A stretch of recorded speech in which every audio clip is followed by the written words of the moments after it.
अस्सलाम वालेकुम। Programme sketching के साथ महामली आपकी खिदमत में हाजिर है।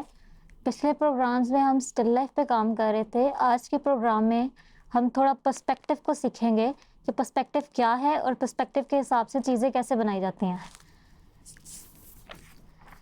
रेफरेंस के लिए ये बेंच की तस्वीर है।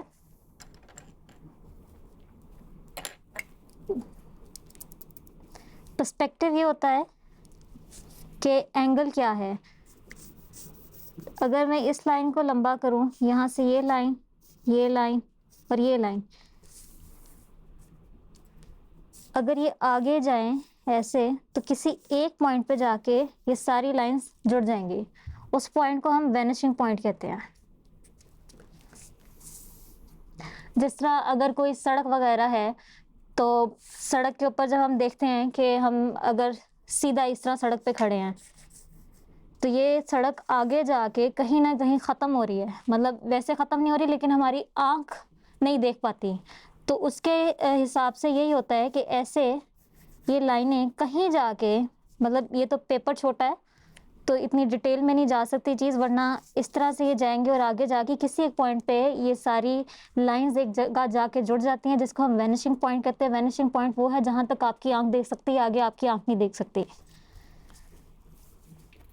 तो पर्सपेक्टिव में किसी चीज़ को बनाना हो तो उसके लिए हम हमेशा इस तरह लाइंस खींच देते हैं।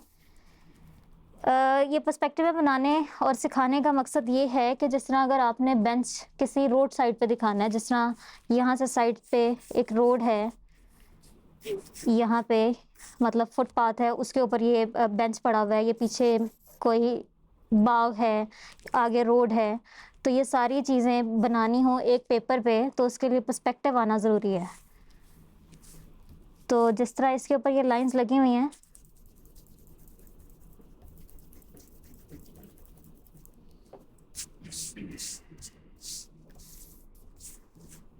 ये इधर जा रही है, ये इधर जा रही है, इसी तरह से हम इसके भी लाइंस ड्रॉ कर लेंगे। इस पर्सपेक्टिव को वन पॉइंट पर्सपेक्टिव कहते हैं क्योंकि इसका वैनिशिंग पॉइंट एक है।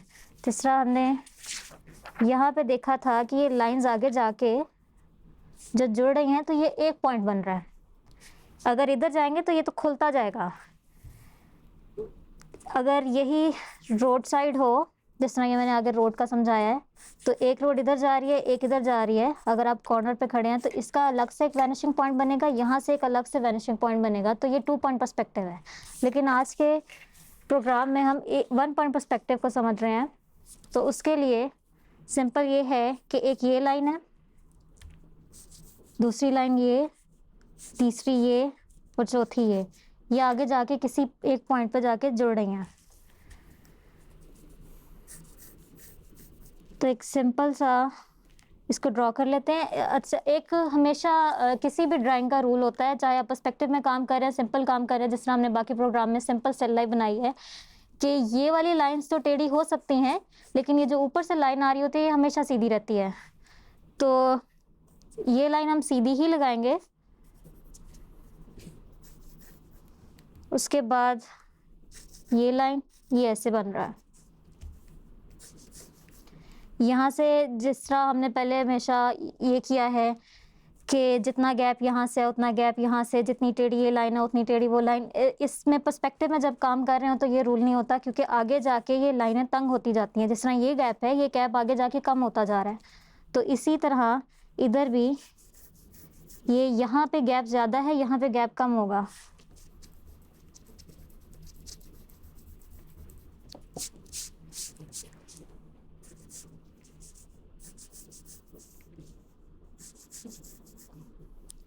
और ये वाली लाइंस ये सीधी है, इसी तरह से ये भी सीधी आ जाएगी। अब थोड़ा इसको डिटेल में बना लेते हैं। ये जो रेफरेंस है, रेफरेंस एक सिर्फ दिखाने के लिए होता है कि हम इसकी मदद से आगे चीज़ बना रहे हैं। अब इसके अंदर तो इन्होंने ये लाइन टेढ़ी की हुई है क्योंकि इन्होंने जो सीट है उसको कर्व दिखाया हुआ है, लेकिन हम इसको यहाँ पे सीधा ही बनाएंगे। सीधा बनाने के लिए ये ऐसे बनेगा, यहाँ से ये लाइन ऊपर जाएगी,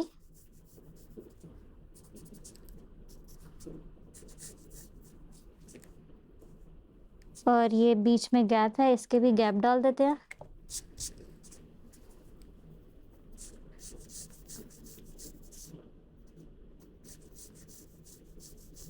इसके ये नज़र आ रहा था तो इसका मतलब है कि ये यहाँ से भी नज़र आ रहा है, क्योंकि एंगल ये है।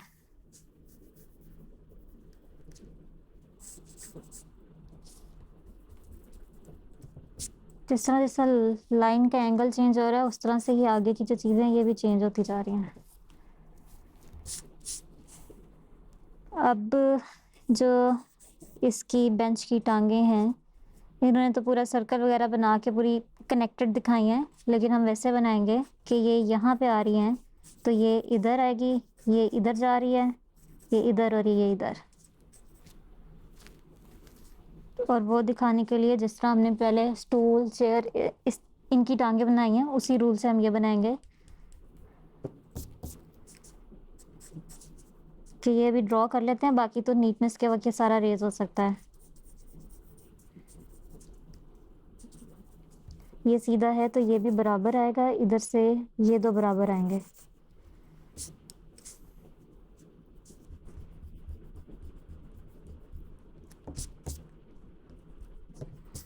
इसका क्योंकि एंगल सीधा है साइड से, तो इसकी साइड लाइन नज़र नहीं आएगी।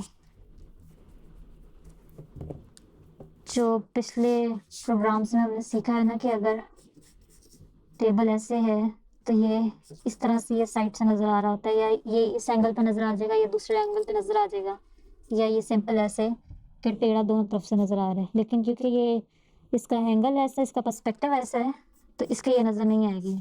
मतलब हम ये नहीं ड्रॉ करेंगे, हम सिर्फ ये ड्रॉ करेंगे।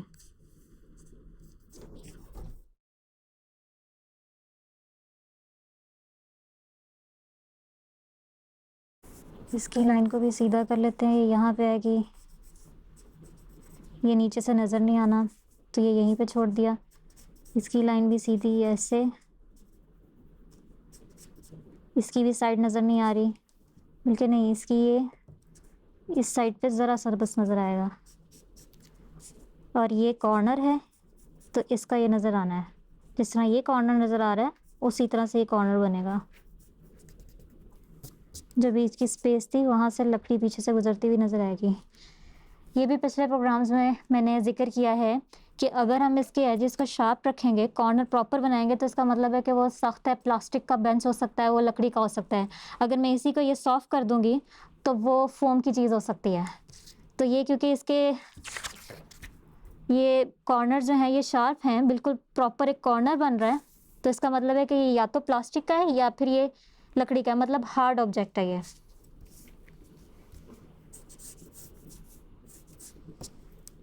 ये जो साथ साथ जितनी भी रफ लाइंस हैं इनको साथ साथ ट्रेस कर देंगे। अब इसकी जो पीछे हमने बनाई थी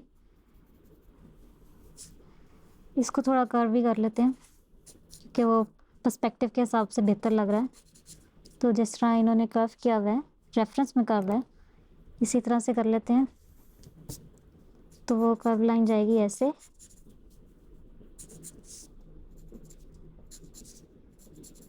ये आगे ऑब्जेक्ट आ गया तो ये इसके यहाँ पे ये ऐसे जाएगी। अब इसको यहाँ से नीट कर लेते हैं। नीचे एक बस रफ स्केच होता है, उसके बाद आपकी जो जब एक रफ स्केच बनता है तो उसके बाद समझ आ जाता है कि गलतियाँ क्या क्या हैं। तो जब हम उसको नीट करते हैं तो उस वक्त हम ठीक कर लेते हैं। जिस तरह ये लाइन ऊपर जा रही थी लेकिन वो पर्सपेक्टिव के हिसाब से गलत लग रही थी, तो मैंने ये लाइन थोड़ी नीचे कर दी है। अब यहाँ नीचे से भी ये लाइन थोड़ी यहाँ पे आ जाएगी।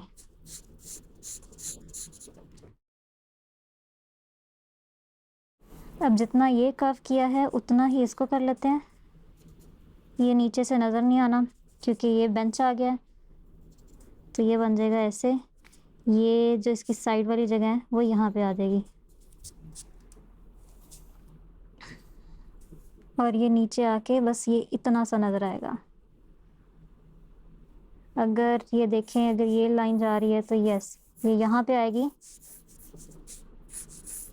तो ये बस इतना ही नज़र आएगा। अब ये आगे वाली आ गई, तो उसके लिए यहाँ से कर्व कर लेते हैं।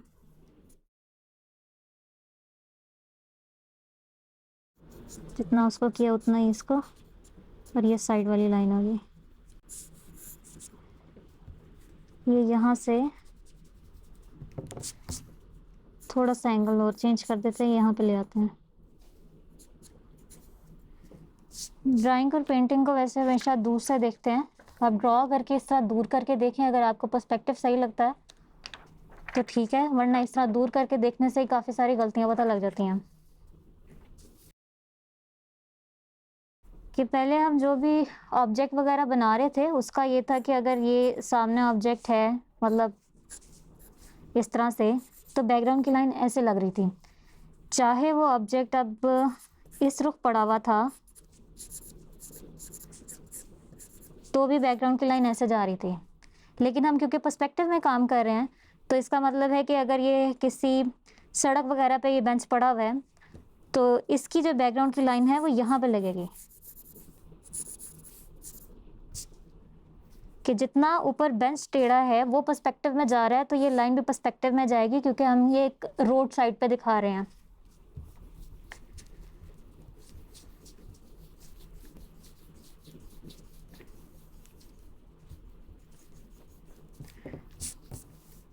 अब इस लाइन को डिफरेंट जगह पे बनाया जा सकता है। यहाँ पे दिखाया जा सकता है कि ये